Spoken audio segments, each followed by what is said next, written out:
Hello, আসসালামু আলাইকুম। আমি জাপানের ওসাকার একটা সাব সিটি থেকে এই যে একটা ছোট পরিসরের সবজি বাগান করেছি। এই সবজি বাগানে এদিকে যদি ক্লোজ করে দেখাই, এই তো মরিচ, অনেকগুলা মরিচের গাছ লাগানো হয়েছে। এটা হচ্ছে ঝাল মরিচ। এটা যখন কেনা হয়েছে জাপানে থেকে কেনা। এটা জাপানে যদি জাপানিজদেরকে বলা হয় কোরিয়ান তগারাশি হচ্ছে ঝাল। এই ঝাল যদি বলা হয় সেক্ষেত্রে তারা হয়। আর সাধারণত জাপানের যে মরিচগুলো আছে, এই মরিচগুলো শুধু ক্যাপসিকাম টাইপের, কোনো ঝাল নাই, এমনি খাওয়া যায় এইরকম। আর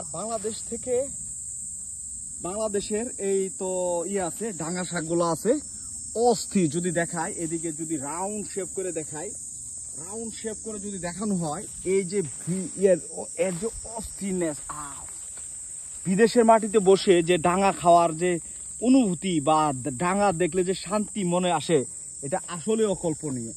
আর পুঁই শাকের কথা যদি বলি, পুঁই শাক হরহামেশায় পাওয়া যায় এখানে, সুপার শপগুলোতে কিছু পাওয়া যায়, বাট হচ্ছে লাগাইলেও অনেক পুঁই শাক খাওয়া যায়, বাট ডাঙা অনেক রেয়ার।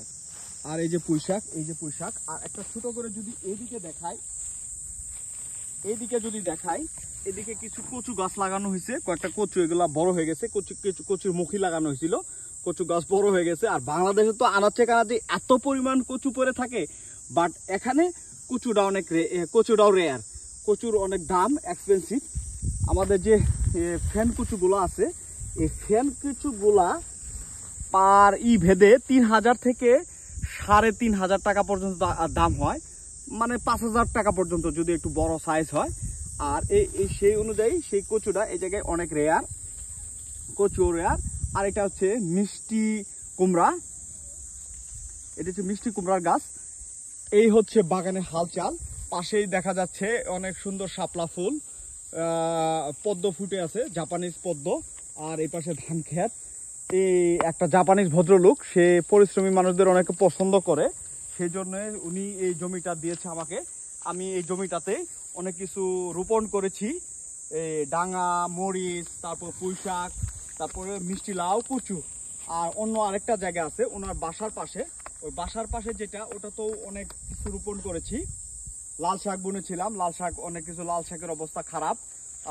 ওইখান থেকে অনেক টমেটো খাওয়া হয়েছে, আর অনেক কিছু হয়েছে। আর একটা গল্প বলি, যেহেতু আজকে একটা ছোট গল্প বলি, যেটা ভিডিওটা একটু বড় করতেছি। গল্পটা হচ্ছে, এই মরিচগুলা এই জায়গায় বনবাসে কি জন্য দিছে জানেন? তার এই জাপানিজ ভদ্রলোকের ধারণা, এই ঝাল মরিচ তার ক্যাপসিকাম ঝাল হয়ে যেতে পারে, ঠিক আছে? সেজন্য সে আলাদা একটা প্লটে এই ধান ক্ষেতের পাশে সেই মরিচের এই গাছগুলা দিয়েছে। ভদ্রলোক অনেক ভালো লোক, অনেক জেন্টেলম্যান। যদিও আমরা অনেকটা ভাষা পারি না, সেই জন্য তার সাথে গল্প আলাপ করতে পারি না। এই হচ্ছে আমার জাপানের সবজি বাগান থেকে সবার কাছে বিদায় নিচ্ছি। আল্লাহ হাফেজ, ভালো থাকবেন। আল্লাহ হাফেজ।